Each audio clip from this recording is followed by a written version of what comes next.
Senator Marshall. Thank you, Madam Chair. I wish we were here today to talk about Michigan football and Ohio State. Me too. But Go Blue. unfortunately, we have a real serious subject here. Chairman, thank you for joining us. Where we are with cryptocurrency today reminds me of where we were with nuclear physics in the late 1940s and the early 1950s. 2 weeks ago, a nuclear bomb went off in the financial world. We know that nuclear physics can be good, there can be bad from it, just like as we try to understand and think about the uses of digital currency, we all understand there's an upside to it, but there's definitely a downside to it. And where my question is with this is, number one, do you think that crypto should be held to the same standards as banking?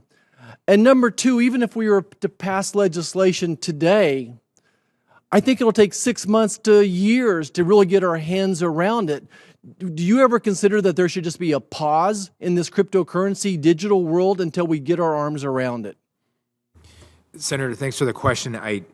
My concern is, and I've said this many times, as a market regulator, as someone who's observed these markets for years, going back to 2017, their growth, the intersection with the CFTC, I don't have the luxury to sit back. I think no matter what, whether it's in the U.S. or offshore, these markets are going to exist. There's going to be participation by institutional and retail investors. But you agree our arms are not around this. They're not close. Even with this legislation, would our arms be around the potential problems to the American public? Fully, I would say probably not, but it would be a significant step and a significant improvement to provide disclosures, do you think that crypto should be held to the same standard as a bank? I think our banking and market regulations are sound. They've worked well, and they've proven to be efficient and effective. And as the DCCPA does, we should essentially model any regulation around crypto off of what has worked in the past. What would be the impact on our nation's economy if digital replace the U.S. dollar as the world currency? Senator, I don't know for sure, but given, obviously a lot of movement overseas by China and other countries, I think it's important, and I think you and I have had this discussion, the Federal Reserve is taking this very seriously and understanding that technology is going to disrupt a lot of things, including financial markets and financial systems and potentially our existing currency system. So at least investigating and seeing what the potential is and what the risks are is critically important for both our economy, our labor market, and potentially national security. That's great. Segment to my questions about national security. I'm sure the other members of the dais would agree when we travel abroad and sit down with the national security officials, one of their, if not their first, their second concern is about how digital currency is being used. Specifically ransomware, $600 million paid in ransomware last year that we know of. That's certainly an underestimate. Anybody in the financial world understands the cyber attacks that are going on, and then how ransomware has basically sprung its own little economy that you have to purchase ransomware insurance now, $1,500 per $1 million of coverage on average. When we talk about human trafficking, drug trafficking, again, crypto is the major currency being used. How can we ever get our arms around that in those worlds when there's bad actors out there? Senator, without some thought, and I will say Treasury does a fantastic job through FinCEN and OFAC doing what it can with what it has, but a more comprehensive regime and regulatory oversight over all of these markets, I think, would be a huge step in the right direction. We will never be able to comprehensively cover every element and fraud and people who are going to just intentionally break the law, but you're right, I agree with you.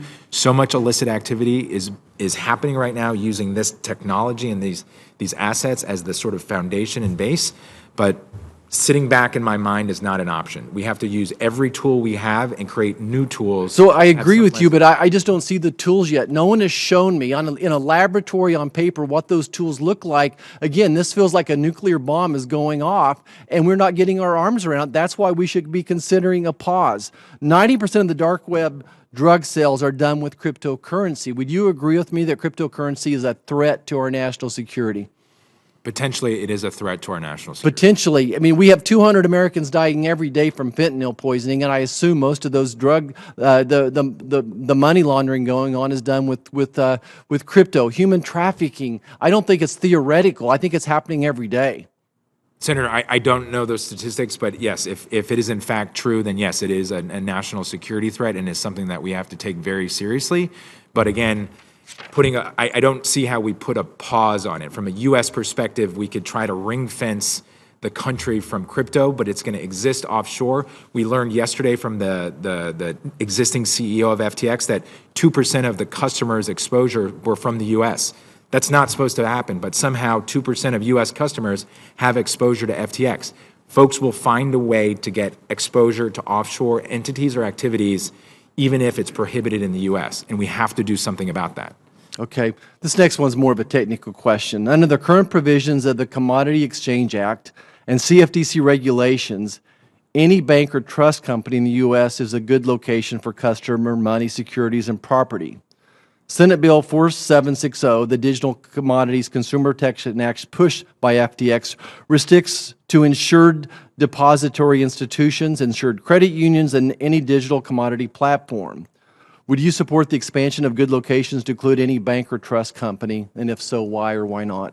I think given what we've learned and what certainly what has happened in the past few weeks, we have to take a fresh look and to ensure that whatever is happened at FTX cannot happen again, and that the DCCPA is tightened up to ensure that there are no holes and no gaps in the regulation, and that we ensure customer money is safe and that no illicit activity or fraud could occur. Thank you so much, Chairman. It's a tough job, and whatever we need to do to put wind beneath your sails is what we need to be doing. Thank you so much. I yield back. Thank you.